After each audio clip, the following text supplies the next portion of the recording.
Hello everyone. This is not a story for the faint of heart. Today, we will be stepping into the darkness of the most gruesome cases, where evil not only exists, but also leaves bloody and haunting traces.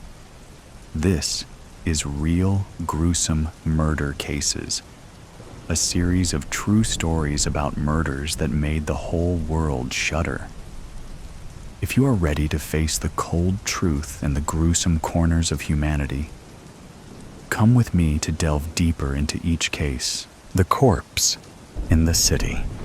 The car comes to a halt at the far edge of the car park behind the bank. Tom sits quietly for a moment, as if in a trance, eyes forward. Only his left arm moves as he pulls on the handbrake. His eyes drop, focusing on his finger, pressing the button to release the boot lid. Slowly, he turns his head and glares. "Are you going to help me or not?" Jim lets out a puff of breath, leans his elbow on the car door, and stands up. His shoes crunch on the dark gravel. The car park is deserted. With wide eyes scanning the area, he moves to the rear of the car and begins wrestling with the wheelchair. This thing's worse than a deck chair. Jim whacks the wheelchair onto the ground and rubs his hands across the seat as he finally gets it unraveled and stable. Tom opens the rear passenger side door and unclips the seat belt that is holding his Uncle Charlie upright. There is now an urgency in his manner. His breath comes in short, sharp bursts as he scurries round the back of the car, slams the boot shut, and then crawls along the back seat toward Uncle Charlie. "Line the chair up, Jim. You pull and I'll shove." Tom places one palm on Uncle Charlie's shoulder, one on his hip, groans and pushes. Jim tugs on a resistant arm and leg. Eventually, Uncle Charlie lands with a flop on the seat of the wheelchair. Jim tugs at the black overcoat to straighten him up, tucks in his arms, and lifts his feet onto the footrest. The sound of 4 doors and the boot closing echoes around the vacant car park and surrounding tall buildings. Yellow lights flash, showing the car is now securely locked. Standing back, Tom inspects his Uncle Charlie. "What does he look like?" "Dead," says Jim. "Pull his hat down over his face a bit more."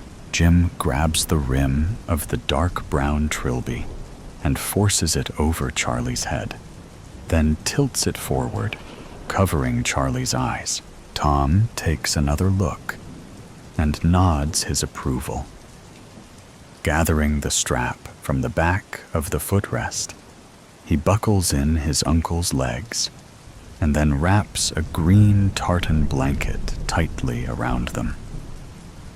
He places a second blanket across his uncle's lap, covering his uncle's hands, and tucks that securely in down the sides. He straightens his back and breathes out a satisfactory sigh. "That'll do. I'm not happy doing this," says Jim. Tom's head spins round. "What? I'm not happy. Well, you're a bit late telling me that. If you want some of the money, then you'd better start feeling happy right now." Jim mumbles under his breath, snatches the handles of the wheelchair, and begins pushing it across the loose tarmac of the car park toward the exit. His breathing becomes labored as the wheels spin in every direction. Charlie's head bobs up and down, loosening the trilby. Tom reaches over to straighten it out as Jim marches onwards toward the smooth pavement and the bank entrance. I'll do all the talking. You just agree with me if they say anything to you. The blood drains from Jim's face. He says nothing. The two men push the wheelchair into the bank and join the queue. Jim hums to himself. Tom prods him. Jim stops humming. Tom fiddles with his Uncle Charlie's hat and the buttons of his overcoat. Are you all right there, Charlie? Won't be long now, and we can get you home for a nice cuppa. Jim stares at Tom in disbelief. Tom kicks Jim in the shins. Ouch. Next. The cashier's voice booms across the interior of the bank. Can we withdraw some money for my Uncle Charlie, please? Tom points to Uncle Charlie in the wheelchair as he hands over the slip of paper. Is he all right? Says the cashier. He's had a stroke. Sorry to hear that. It's a lot of money. We don't normally deal in such vast sums. He's going into a home tomorrow, and he needs the money to buy bits and pieces. You know what it's like. The care homes take all your dosh. I do indeed. The cashier smiles. If you'd care to wait, I'll sort this out for you. I see your uncle has already signed the slip. Well done, Uncle Charlie. Tom bends over the wheelchair and pats the knees covered by the blanket.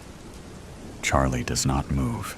The cashier returns, stamps 3 sheets of paper, smiles, and hands over a large envelope full of notes through the slit underneath the protective glass. Next. Come on, Jim. Let's get out of here. Tom grabs the handles of the wheelchair, spins it round, and heads for the exit. Jim scuttles along behind as Tom races along the pavement back toward the car park. Tom turns the wheelchair round, tips it up onto the 2 back wheels, and drags it across the undulating ground. We did it, Jim. We did it. Tom lets out a muffled laugh as he squeezes Jim's biceps.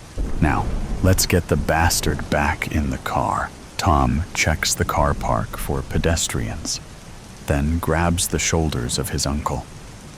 Jim unbuckles the legs and takes hold of the ankles. Between them, the 2 men heave the motionless mass into the car and slide it along the back seat. Jim spreads the 2 blankets on top and throws the wheelchair into the boot, then sinks into the passenger seat. The engine revs as Tom's white knuckles grip the steering wheel. The car speeds out the exit as the spinning tires kick up black tarmac. What are you going to do with Uncle Charlie? Says Jim. We've got to put him where they can't find him. There's a skip over there. Jim pointed. Don't be daft. What about one of those giant green bins? There's one outside the Dog and Badger. Are you mad? We can't just dump him anywhere. The police will find him. It's got to be somewhere. No one knows. We're going back to my place now, and we'll get rid of the knobhead later tonight. We've got to do it soon, before he turns black and smells. Tom stops the car in front of the garage, while Jim jumps out and opens the doors. The car shunts forward. Tom switches off the engine and gets out. He helps Jim secure the garage doors, and then they both go into the house. Jim sinks into the nearest armchair and immediately falls asleep. Tom races upstairs and jumps in the shower. He looks at the clock. They've got to be on the move before midnight. Tom carries the 2 suitcases downstairs and places them by the front door. He nudges Jim awake. In whispers, he tells Jim to hurry and organize himself, as they must deal with Uncle Charlie on the way to the airport. Jim rubs his eyes, goes into the kitchen, drinks a glass of water, grabs a biscuit, and then goes into the downstairs toilet. When he comes out, Tom tells him to take the 2 suitcases and put them in the back of the car, and not to forget the coil of rope that is hanging on a hook just inside the garage door. Jim puts the 2 suitcases and the coil of rope in the car. Tom starts the engine and backs out. He stops the car in the driveway, gets out, and checks the front door and closes the garage doors. Where are we going, Tom? To that new industrial estate they're building on the outskirts of the city. It's on the way to the airport. They arrive at the new industrial estate, and Tom parks in a mud-filled lay-by near some railings at the end of the no-through road.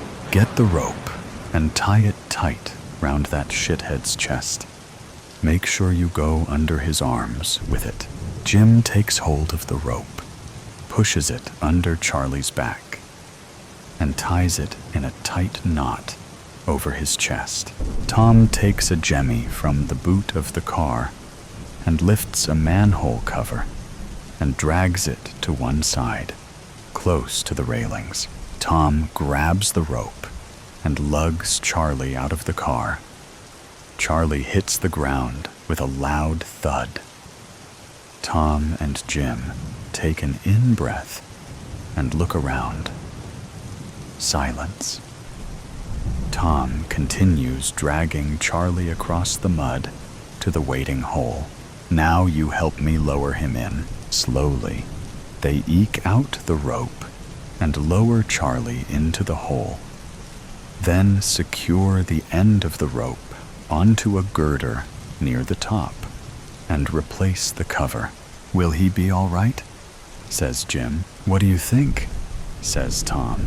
What'll I do with the blankets and the wheelchair? Says Jim. Tom points to some bushes behind the car. Throw them over there. Jim takes the blankets and slings them over the bushes, and then heaves the wheelchair in the same direction. Come on, Jim. We've got an hour's drive to the airport yet. 'Kay. Tom sits back in the seat on the airplane and sips his red wine. Jim's head falls forward, and loud snoring pours forth from it. Tom and Jim pull up a stool at the beach bar, their favorite haunt from previous Spanish excursions. Relaxed and smiling, they order a beer and proceed to quench their thirst for the high life. A heavy hand on their shoulder makes them jump as the tanned, bulky torso of a man stands between them. Don't normally see you 2 idiots here this time of year. Tom flops his head forward, clearly relieved to see it's a friendly face. Hi, Jack. No, you're right. Just visiting for a bit. And where's Charlie? The old bugger hasn't snuffed it, has he? Tom coughs. Jim swallows hard. No, he's fine. Didn't want to come. We've left him hanging around back home. A life of regret. When Raj had stealthily installed the I Spy 200 Vision Plus device on his wife's prescription glasses 2 weeks ago, he had no idea the device would enable him to watch and hear from her perspective. In a way, relive her last day alive. It was this morning Raj had received the Blue Dart Courier with the pen drive containing the recording of the last day of Mira's life, her first and only day of wearing her glasses with the I Spy installed, just before the horrific car accident in which her car had been hit on the rear by another fast-moving vehicle. The police believed it to be a truck or a bus. Mira's Ford Endeavor had spiraled out of control and plunged into the river beside the road where she had drowned before she could be rescued. When her car had been pulled out, Raj had collected her things, including her glasses, and sent them to the technical facility of the I Spy Corporation in Mumbai, where the team had extracted the audio and video recorded on the device and mailed the file to Raj on a pen drive along with a hefty check for their services. Taking a deep breath, Raj poured himself a glass of Sauvignon Blanc, which also happened to be Mira's favorite wine, for he needed his courage for what he was about to do. 3 large gulps and soothing warmth in his throat equipped him the nerve to plug in the pen drive and click on the folder dated July 24th, 2021. Wondering what their 16-year-old daughter Hina would think of this blatant breach of his wife's privacy, Raj pressed the play key. The world came into focus with dainty hands with black painted fingernails, placing the glasses over a nose. The camera panned to the left and focused on the other side of the bed, where a portly man lay sleeping with his mouth slightly agape. Raj watched the laptop screen with his heart racing as Mira leaned closer and kissed his bearded face before wrapping her gown around her body and proceeding towards the bathroom. He paused and watched the affectionate gesture again, frowning. He must have been fast asleep because he didn't remember his wife kissing him in the past 3 months. Not since his near-fatal heart attack. Was there a corner of her heart that still loved him, even though she was cheating on him? Raj shrugged the thought away, and taking another sip of the wine, resumed playing the video. In the bathroom, Mira placed her glasses on the bathroom sink while she proceeded to undress and step into the shower. For a few moments, Raj hated himself for lowering the laptop screen. This wasn't why he was spying on his wife, and somewhere in his heart, he knew he was violating her privacy after she was dead, which made it worse. But then he lifted the screen once again to watch his wife bathing, still as glorious at 43 as she was 20 years ago when they had first met. Raj couldn't credit her genes for her fitness levels, for her 2 sisters were both overweight and looked 10 years older than their age. The credit was all Mira's. She loved swimming in the clubhouse and sweating it out in their backyard with her 10-kilogram kettlebell. With a twang of shame, Raj glanced at the tires of fat around his waist, which made it impossible to see his feet without leaning over. Maybe he deserved a wife who cheated on him, After all, he had completely let go of himself over the past 10 years. A factor, his doctor proclaimed, had contributed to Raj suffering a massive heart attack at 46, despite having no history of heart disease. Mira put on her glasses as she emerged from the bathroom and got dressed in a navy blue suit for her office meeting. Each Monday, she had a meeting with her boss, a man she detested but tolerated because it allowed her to provide for her family. As she combed her long, wavy hair and effortlessly styled them into a chignon, Raj caught his own reflection in the mirror on the bed behind her. A middle-aged, unshaven, unemployed man perched on the edge of the bed, wistfully watching his beautiful and successful wife, who was everything he wasn't. Did he feel resentful towards her? Was it her fault she had done well in her life, while he had simply failed at everything he tried? Was it love that still kept them together? Or was she only with him for the sake of their teenage daughter? "I'm going to be late today," she said, without glancing at her husband. "Today's the last date for the submission of the RFP response, and Kana would expect me to finish it before I finish my day." "How late?" he asked desolately. "Late," she said firmly, giving him an icy stare. "Eat your dinner if I'm not home by 8. I hope you can manage to feed yourself and Hina." It was more of a statement than a question. Raj heaved himself from the bed with much effort.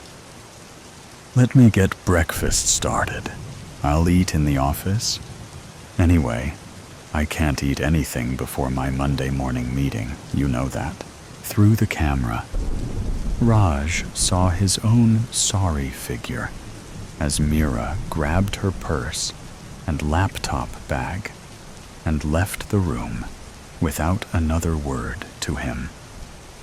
She paused by their daughter's room, and after a perfunctory knock, opened the door and stepped in, closing the door behind her. Raj remembered sticking his ear to the door, eavesdropping on their conversation.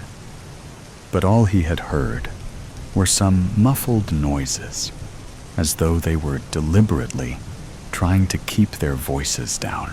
It had started 2 months ago, when one night, Raj had woken up to find his wife's side of the bed empty, and loud, arguing noises coming from their daughter's room.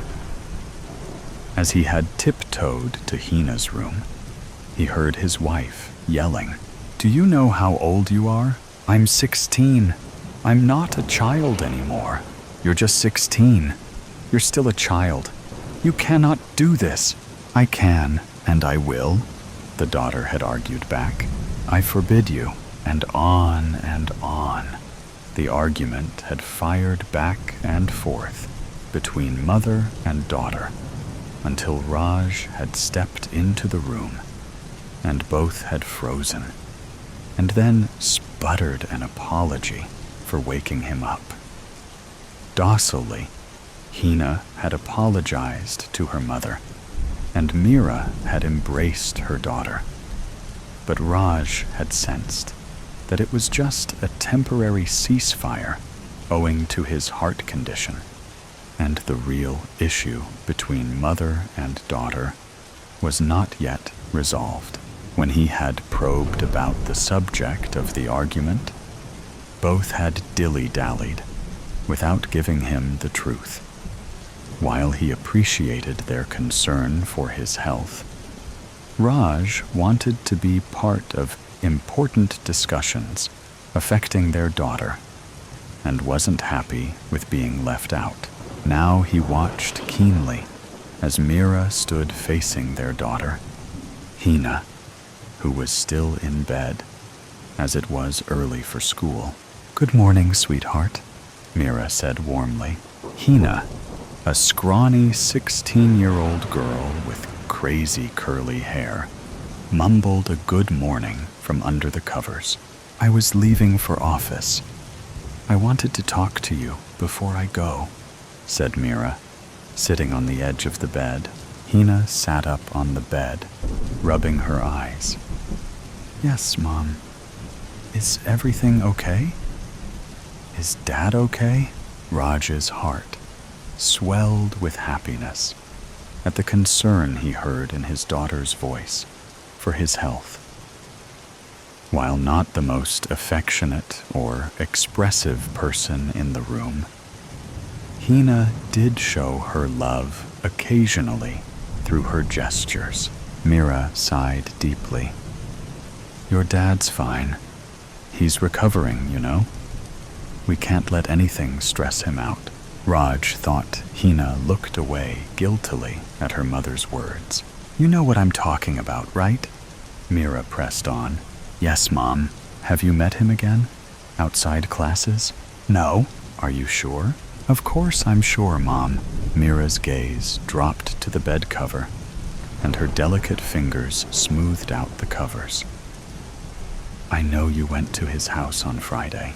Hina's expression was that of a deer caught in the headlights. I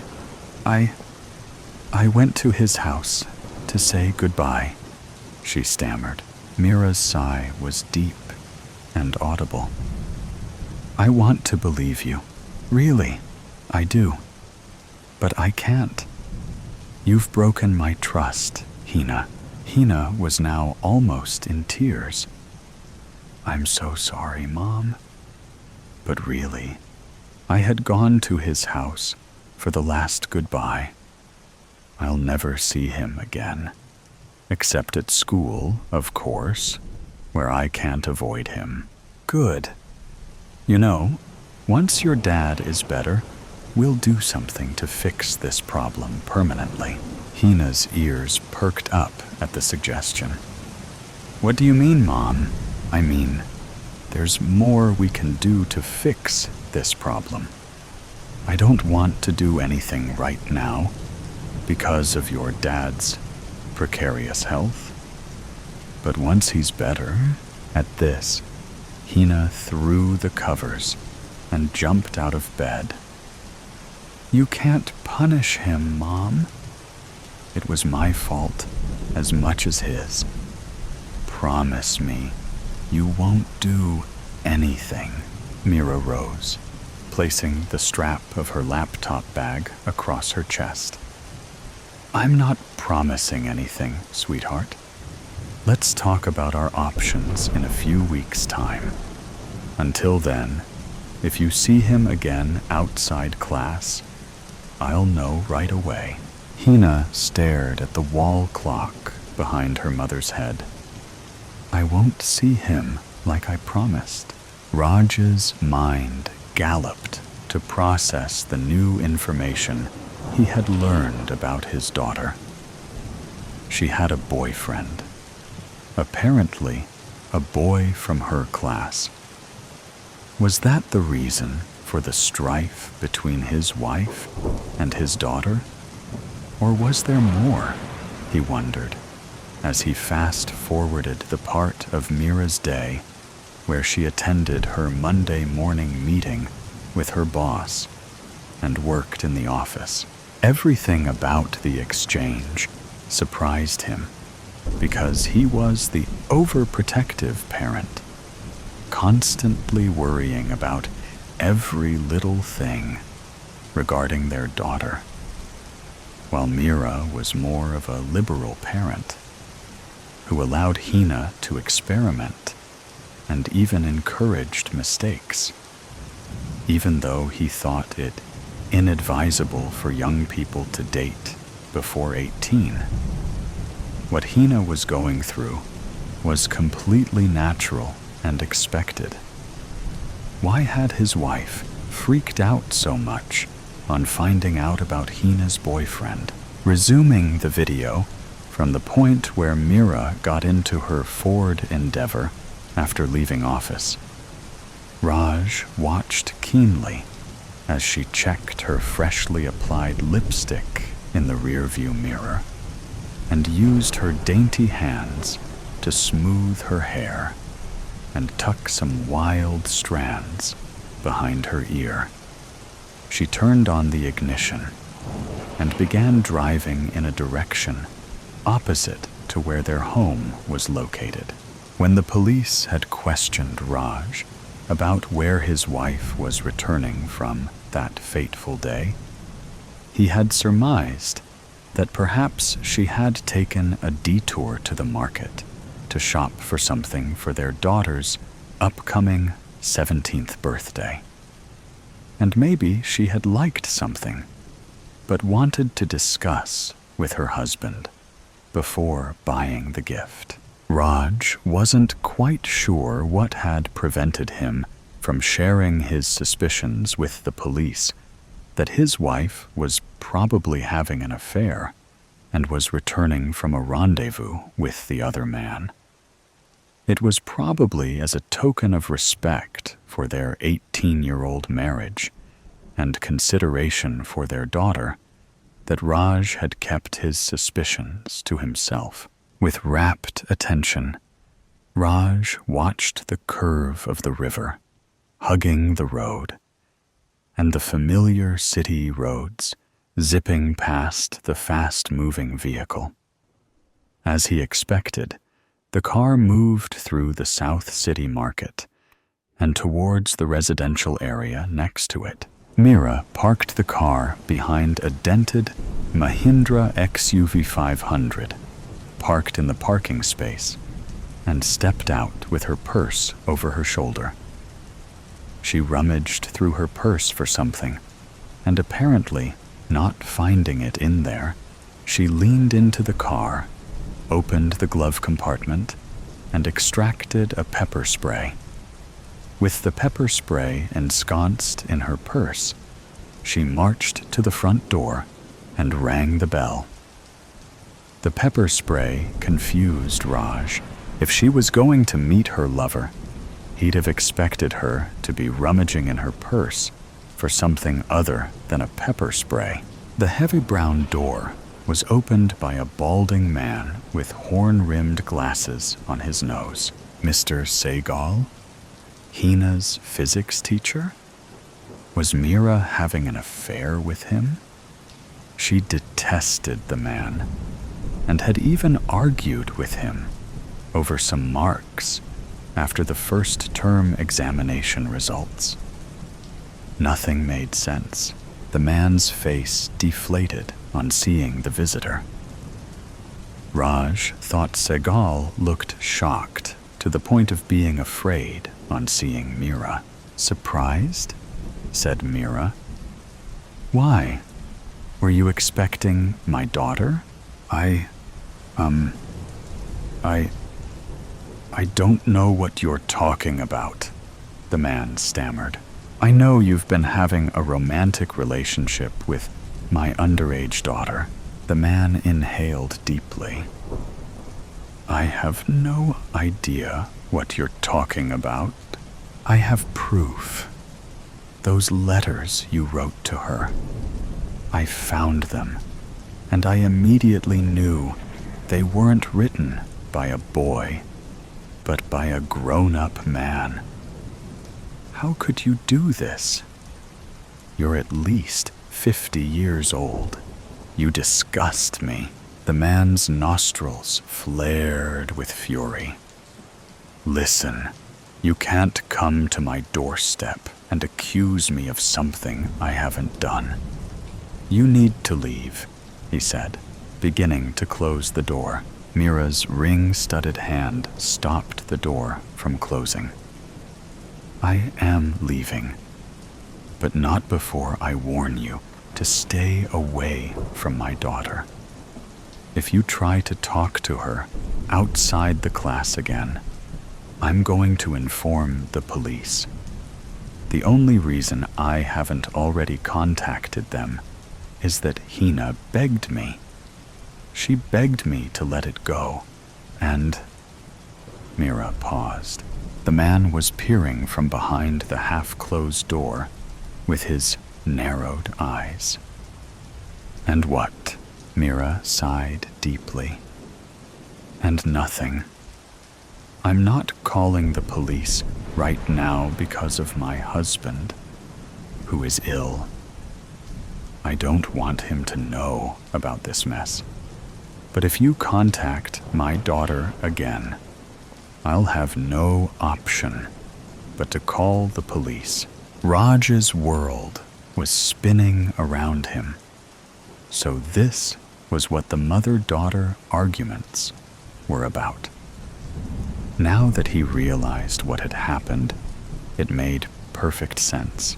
Why then had his mind jumped to the conclusion that his wife was cheating on him, and the reason Hina was arguing with her mother was that she had somehow found out about her mother's affair?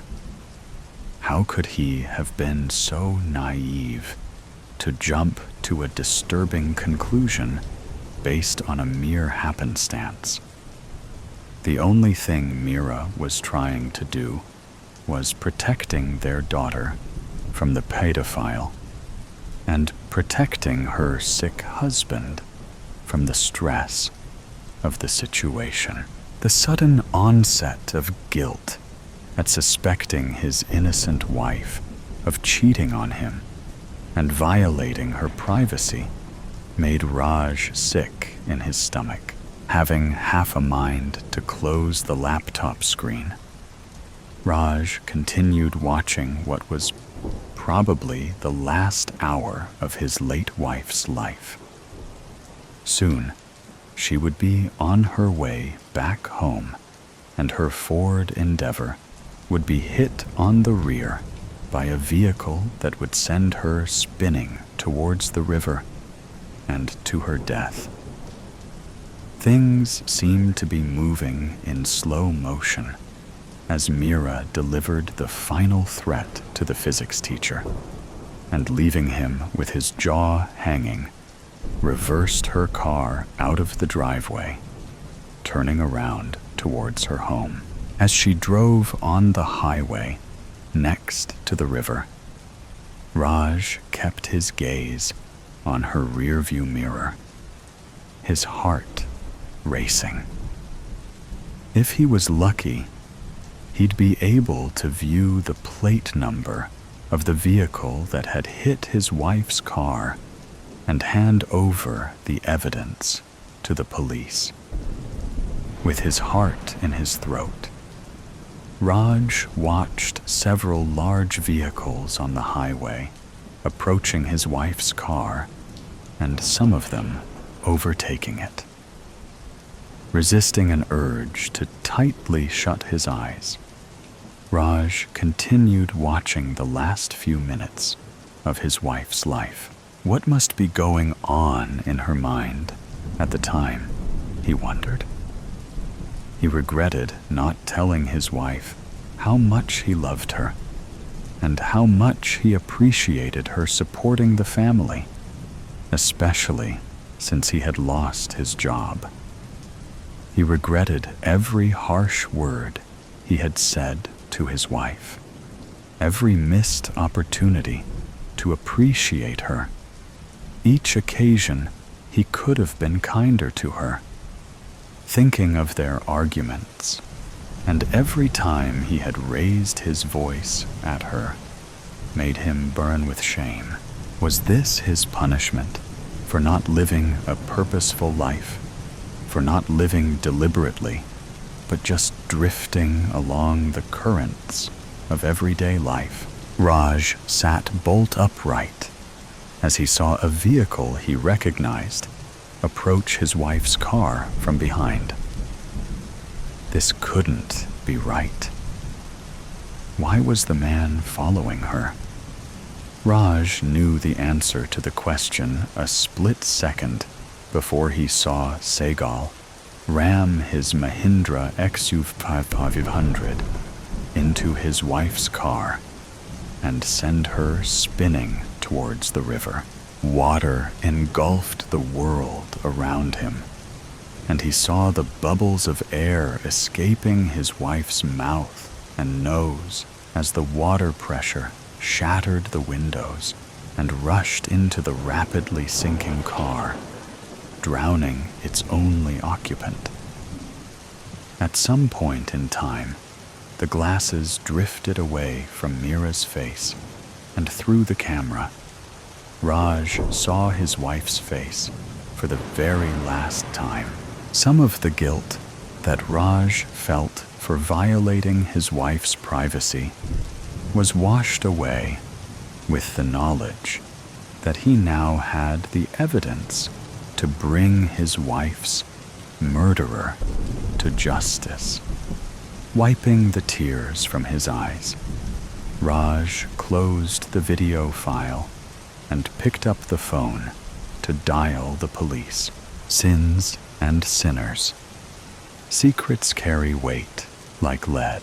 Iris inhaled the pleasant air, which was ripe with the dewy petrichor of the post-rain evening.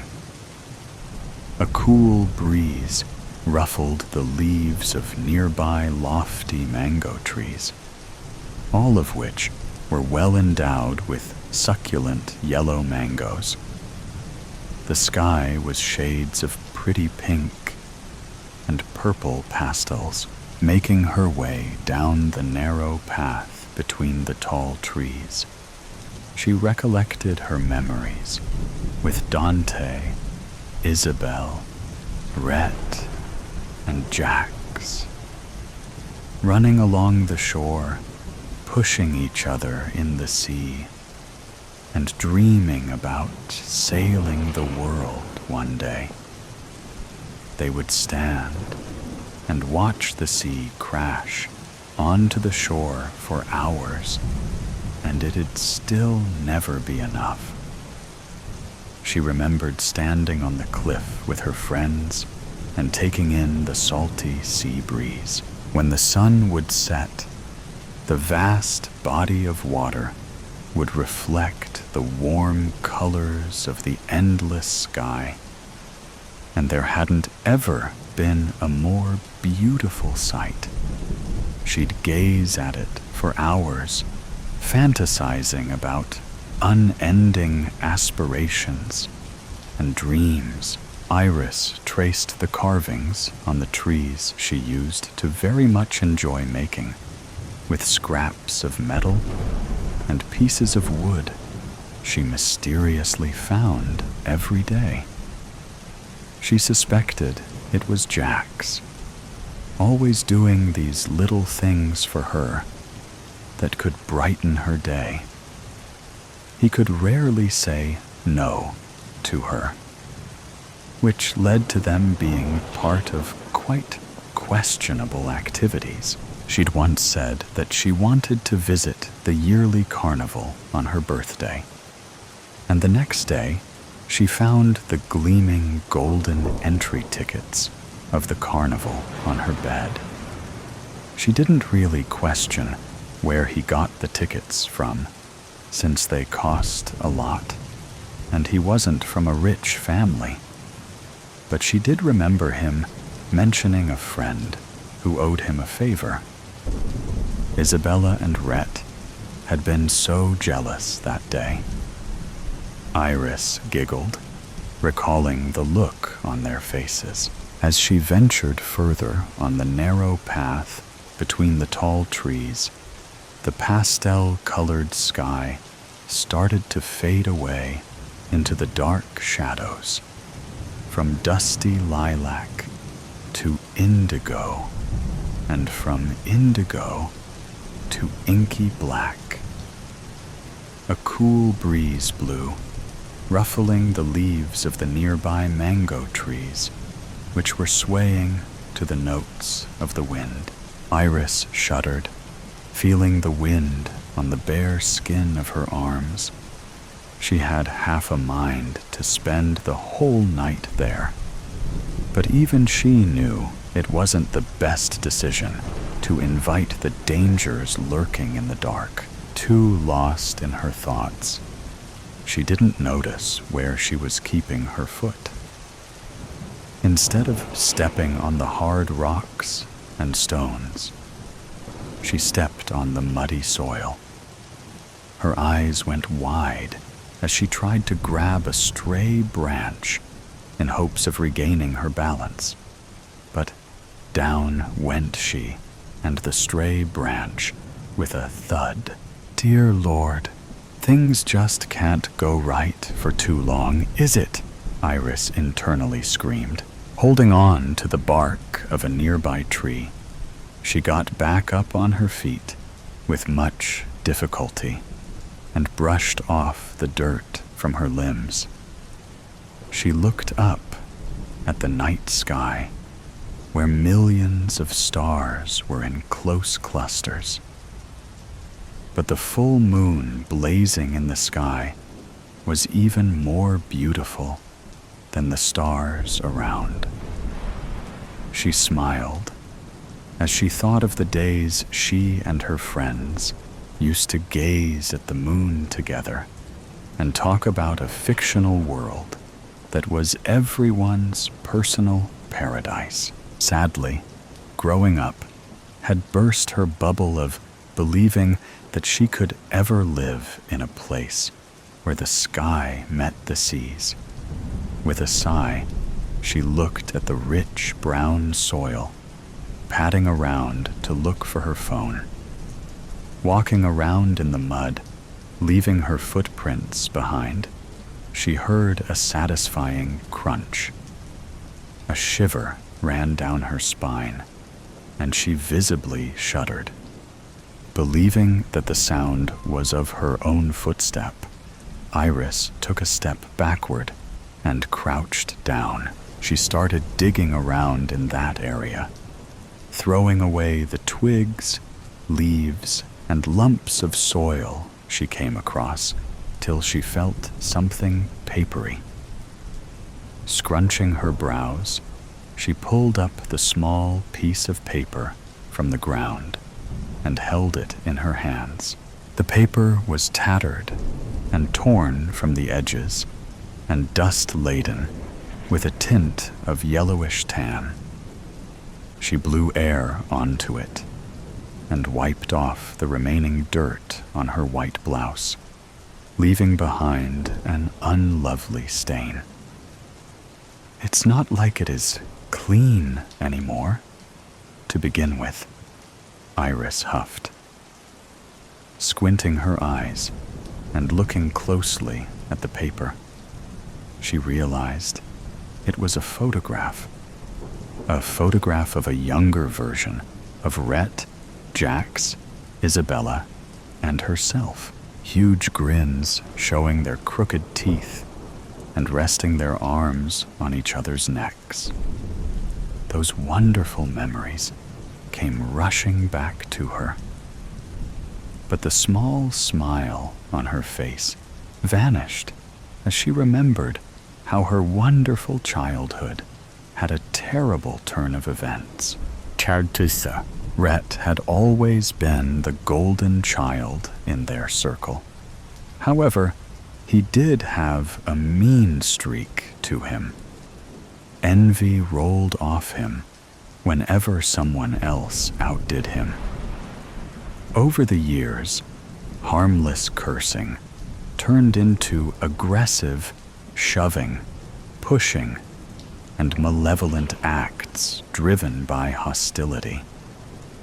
He was at the point where he used to be jealous even when Jax, Isabella, and Iris used to hang out in pairs sometimes. Isabella called it a phase of extreme insecurity. Perhaps he felt that his friends wouldn't want to hang out with him if he wasn't the best. Perhaps he believed the quote, "Either you're something or you are nothing at all," a bit too much. Nonetheless, whatever it wasn't going to end well for him if he didn't change his unpleasant behavior. She'd contemplated on staying away from Rhett, but Isabella told her that they wouldn't want his situation to worsen. She had reluctantly agreed. After a few days, Rhett's birthday arrived. Isabella had decided to throw him a surprise party that would cheer him up. Iris and Jax helped her decorate, and all of them awaited Rhett's grand arrival. Grand was an understatement. Rhett had arrived, reeking of strong alcohol, ignoring the presence of Isabella and Iris. He headed straight towards Jax and held him by his collar. His lips curled in disgust as he uttered some unmentionable words. Processing the enormity of what just happened, the girls ran towards Rhett to pull him away from Jax. But Rhett already managed to land a punch on the poor guy's face, escaping the grip of Isabella and Iris. He kept on punching Jax till his knuckles were bloody. Horrified, Iris grabbed the nearest object which she could find, which turned out to be an iron-made decor, and slammed it against Rhett's head. Ceasing his torture on Jax, he brought his hand towards his bleeding head and caught a few drops of blood on his fingertips. He felt lightheaded as black spots started appearing in front of his eyes. In the cold silence that followed, all of them could almost hear Rhett's last heartbeats as he closed his eyes, took his final breath, and fell on the floor with a loud thud. "He's gone." Isabella broke the silence, her eyes void of any emotion. "I'm sure he's in a better place now." Isabella continued, after no one spoke a word. "What have I done?" whispered Iris, tears threatening to come out of her eyes. It still seemed unreal. "You did what was right. You ended his reign of terror. Best he be dead than alive," Jax said, anger evident in his tone as he looked at the ghoulish body of his once best friend. "Why did he do that to you? Did something happen between you two?" Iris asked Jax. Not receiving a response, she prompted again. "Answer me, Jax. I can't live with the guilt. But at least I'll die peacefully, knowing that what I've done was for the right reason." Did he need a reason any longer to punch the shit out of his friends? Said Jax. "What happened between you two?" she asked for the second time. "Stop asking that question again and again," Jax said, his teeth grinding together. "Why? Don't you realize what has just happened? How can you be so... Iris was at a loss for words. "You know that's a bloody problem of yours. All you and your selfish nature do is present yourself as the victim. Stop making everything about you, Iris. Stop pressuring me. And it's you who has killed him, not us." Oh, so I should have let him beat you to death, is it?" "That would have been better than this," said Jax, his eyes icy as he stomped away, as if her soul could bleed an ocean through the eyes. That was the enormity of Iris's sobbing. Isabella hugged her, slowly rocking her body as if she was a little child. Iris, he didn't mean any of that. He is just upset. Anyone would have felt that way, I'm sure. What you did, it wasn't wrong. It was inevitable. You freed him from the evil inside, consoled Isabella, who had been quiet all this long. How do you even understand 1% of what we're feeling anyway? You didn't do any of this. Iris laughed humorlessly. Rhett was the closest to you than any of us. Didn't you consider him your friend? Don't you feel the least sad about it? You don't seem to be grieving at all. Just because I don't express it does not mean I don't feel it. And Rhett was as much of a friend to me as he was to the rest of us. Would you rather he attain peace through death, or rather he continue inflicting violence and chaos on us? Iris didn't say anything afterward. The weight of the guilt was heavy. Despair was a crushing force on her chest, constricting her breath and coloring the world around her. Black as she too was slowly engulfed by the darkness. Tranquil.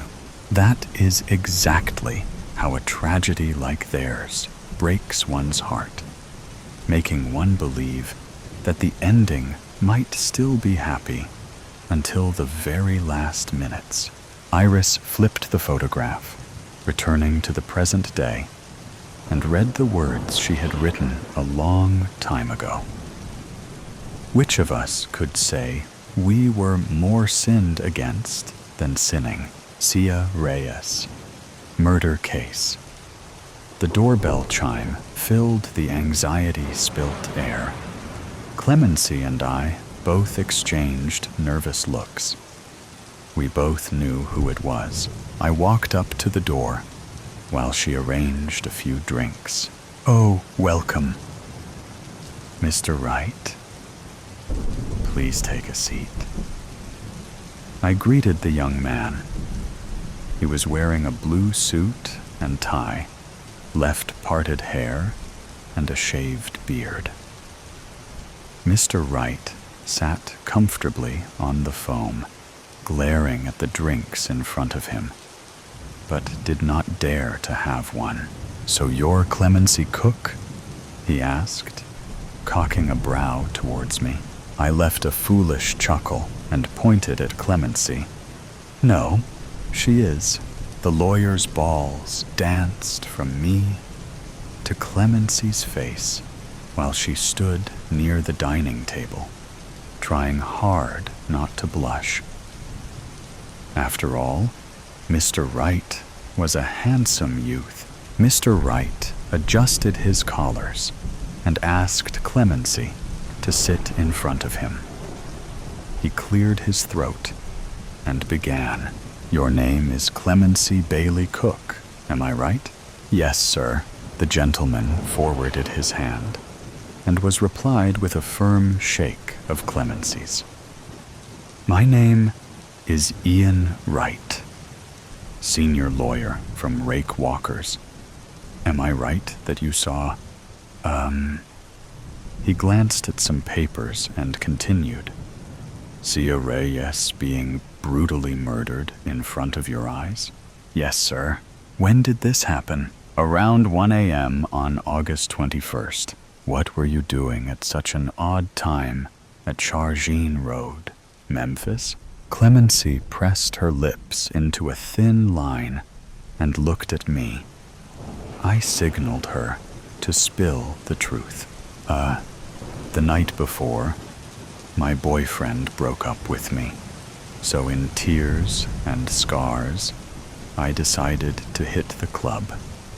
On my way back, I saw, Ian nodded. as if he had gone through the same and understood her pain. Would you like to give some details? I could tell Clemency was not liking this. She never wanted to see the lawyer. It was me who pushed her. As a responsible citizen, and of course, when you are innocent, you should not fear to reach the hands of laws. It is for the betterment of all. Clemency took a deep breath and said, I was all head over heels with wine and was fumbling through the dark streets when I saw them, harshly stabbing the teen, while her screams echoed all around the place. The murderers saw me, but I was drunk, so they might not have expected me to remember anything. But that's what makes me different. No matter how unconsciously befuddled I am, I remember everything. Mr. Wright bent a bit forward. His eyes sparkled a doubtful glint. Do you remember the Terminator's face? Yes, but I didn't know who it was. Ian took out some inked photos from his bag and displayed them all together, like a pack of cards. Any one of these? Clemency thought for a second, biting her lips when she finally pointed at a man's photo, disguised in a scruffy beard and smooth eyes. He wore dazzling spectacles and a cowboy hat. Hard to believe he was cruel enough to cut his employer's salary. Murder was far off. Just one, Ian said, analyzing the chosen photo. No, there were two, but you only have one man's photo. Okay, we will work that out. Ian turned towards me and said, bring this lady to the court tomorrow. She will be a powerful witness. I nodded my head in agreement and waved the officer goodbye. After a few hugs and words of appreciation to Clemency, I walked the way to my house. I'll pick you up tomorrow for the trial. My last words read, Chanta. Good morning, ladies and gentlemen. Calling the case of the murder of Sia Reyes versus Charles Young. Are both sides ready? The judge's thundering voice alarmed all the ears. I have never been in a trial before, so it was all new. Yes, my honor, came a reply from Ian and his opposition. Your honor, and ladies and gentlemen of the jury, the defendant has been charged with the crime of murdering a 17-year-old girl named Sia Reyes from St. Crim's School in the middle of the Sharjah Road, Memphis, on August 21st. Your Honor, I would like to call my first witness, Alice Reyes, elder sister of Sia Reyes, for a few questions. Let Alice Reyes be presented in the court, the judge announced, thumping his gavel on the wood. Alice Reyes gets presented. I am so sorry about your loss, Miss Reyes. As per my information, you live with your... He gets uncomfortable for a second, but hides it with a cough. Late sister and your mother, about 60 kilometers from Sharjah Road. Am I correct? Yes, came a sore voice from her throat. What made her go to the Sharjah Road? She got a call in the middle of the night from his friend Charles Young, saying he had met with an accident and needed immediate help, and he did not know who else to call. Ian turned towards the judge and said, My lord, as you can see, Sia was cleverly trapped into coming to the Charjan Road with a 60-kilometer drive without giving it a second thought. "Objection, my lord," came a voice from the lawyer in defense. "Objection sustained," said the judge. The person in opposition stood up and said, "My honor, my client, Charles Young, did not call Sia Reyes in the middle of the night. They have not been in contact for a couple of days now.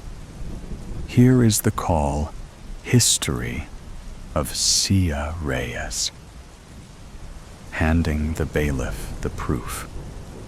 The judge nodded as he went through the papers. "My lord, I would like to call my other witness, Miss Clemency Cook, through which it would be clear that Mr. Young was involved in the murder," Ian said. "Let Clemency Cook be presented in the court," the judge repeated, hammering his gavel.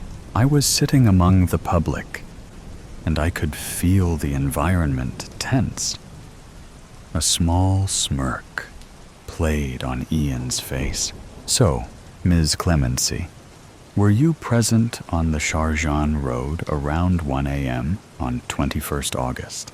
"Yes," Clemency replied. I could feel every nerve in my body jolt up. I was really getting excited.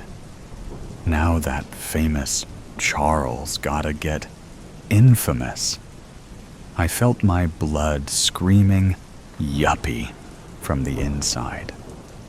It feels so good when guilty people get punished. "Did you see Charles Young brutally murder Sia Reyes?" Everybody's brows lifted up at the second. "No, I did not see anything except a lifeless body lying in the middle of the street." I was left shaken. Ian and I glanced at each other in shock. "What?" "But during our discussion, you said..." Ian tried to protest. "Enough. Any other points from any side?" The judge yawped. The court fell silent. The gavel declared the adjournment of the court, leaving everyone standing in their seats, ready to get out of the courtroom. Clemency was smart to get out fast, but I caught her arm just in time and pulled her in a corner. "What was that? Why did you lie?" I said, trying to keep my voice low, but my temper was breaking its bounds. "What? Oh, right. Listen, girl, you're too innocent for this world. This world runs on money. I got paid for it. Now get lost. I have other work to do." A new voice inside of Clemency spoke. I couldn't believe she just said that, uprooting all my faith in law and humanity in just a couple of seconds. My eyes fell on Alice, who was staring at me as Clemency walked away. I was too shattered to face her. All I could do was mouth, "I am sorry. Thank you, everyone, for reading my story. I have never really attended any court session or have any idea how it works. It is based upon my understanding on basis of bits of information from movies and series. Please forgive me if my context is not similar to the actual process. Regards, Kea."